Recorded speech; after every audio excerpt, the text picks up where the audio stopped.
ఇంట్లో నుంచి వెళ్తున్నప్పుడన్నా తను ఇలా వెళ్తానంటుంది అని నువ్వో మంజు నాకు ఫోన్ చేసి చెప్పాలి కదా. తల్లితో గొడవ పెట్టుకుని ఇంట్లోంచి వెళ్ళగొట్టిందే నీ భార్య అయితే మంజు నీకు ఈ విషయం ఎలా చెప్తుంది నాన్నా? ఇక నేను నీకు చెప్పాననుకో చాడులు చెప్పినట్టు ఉంటుంది. ఏంటమ్మా నువ్వనేది? ఏమోరా సత్య, చెప్పాలంటేనే బాధ అనిపిస్తోంది. తల్లి కూతుళ్ళకి ఎక్కడొచ్చిందో ఏమో గాని మీ అత్తగారి ముఖంలో నెత్తురు చుక్కలేదు పాపం.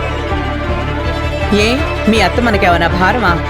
తింటే కడుపుకో 4 మెతుకులు తింటుందేమో, దానికే నీ భార్య అడ్డగోలుగా అంటే ఆ అన్నపూర్ణకు మాత్రం చీవు నెత్తురు లేదా? తనకు మాత్రం ఇల్లు లేదా? అత్తయ్యను మంజు అనాల్సిన అవసరం ఏమొచ్చిందమ్మా? రే సత్య, ఈ విషయం కూడా నేను నీకు ఇప్పుడు చెప్పేదాన్ని కాదురా, మనసు ఉండబట్టలేక చెప్పాను.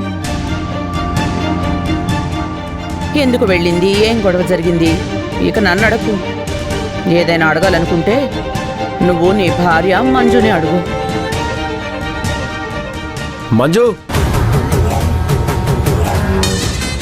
మంజు, మంజు, అత్తయ్య ఎక్కడికి వెళ్ళింది?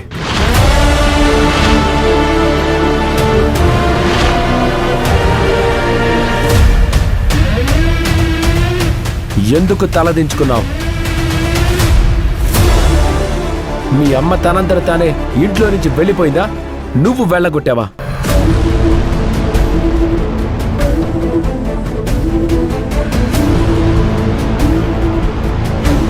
అడిగేది నిన్నే మంజు, చెప్పవేంటి?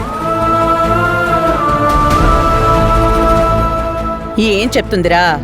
అనుకూడని మాట ఏదో అనుంటుంది. నీ వల్ల నా జాబ్ పోయేలా ఉంది, ఇప్పటికే నా పరువు పోయిందని ఏదో అనే ఉంటుంది.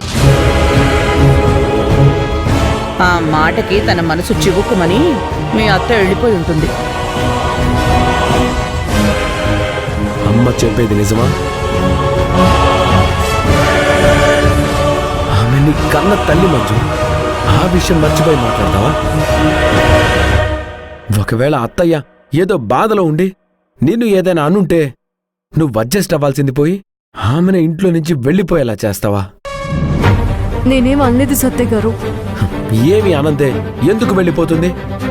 మా అమ్మ కూడా ఏమీ అనలేదంటుంది.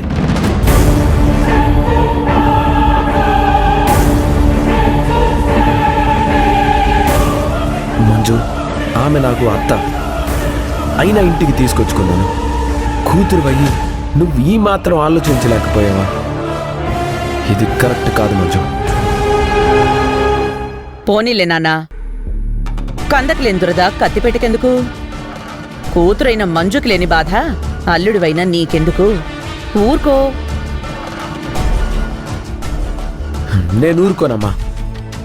కష్టాల్లో ఉన్నప్పుడు, బాధల్లో ఉన్నప్పుడు బంధువులు మనం ఆదుకోకపోతే ఇంకెవరు ఆదుకుంటారు? అత్తయ్య దగ్గరికి వెళ్ళి నేను మాట్లాడతాను.